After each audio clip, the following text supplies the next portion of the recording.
This black man had just been released from prison, yet not a single person came to pick him up. Strangely enough, instead of feeling the least bit dejected, he was grinning ear to ear, dancing with excitement, because he was about to become a billionaire. Turns out, before going to jail, he had stolen a diamond worth $200 million. But back then, the cops had already surrounded the building. With no way to escape, he figured he might as well shave a couple years off his sentence. So he taped the diamond inside an air duct, surrendered, and let himself get arrested. Before leaving, he kept his eyes locked on the address written on the wall.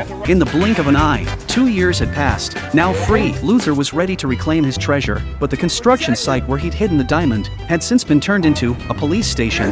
Furious, he broke into an awkward little dance on the spot, and to make things worse, the only way inside was with a keycard. What now? Just then, he spotted a delivery guy nearby. Instant inspiration, disguising himself as a pizza delivery man, he tried to waltz into the station, but the guard at the door stopped him cold. At that moment, he noticed a cop swiping his card, so he shoved the pizza into the officer's arms, and in the commotion, slipped his access card away. With the keycard in hand, a bold new plan formed in his mind. He found his cousin, had fake credentials and a police badge made. The next day, dressed sharp in a suit, he strolled into the precinct like he belonged there. He headed for the third-floor bathroom, checked to make sure no one was around, and prepared to get to work. But suddenly a man burst in, thinking it was a cop. He panicked and knocked the guy out cold. When the real police showed up, he realized the man he'd hit was actually a criminal, so he quickly doubled down on his disguise. Good thing I was here, or he'd have escaped through the ventilation shaft already. The captain eyed him suspiciously and asked who he was. He coolly replied he was newly transferred, flashed his badge, and just like that,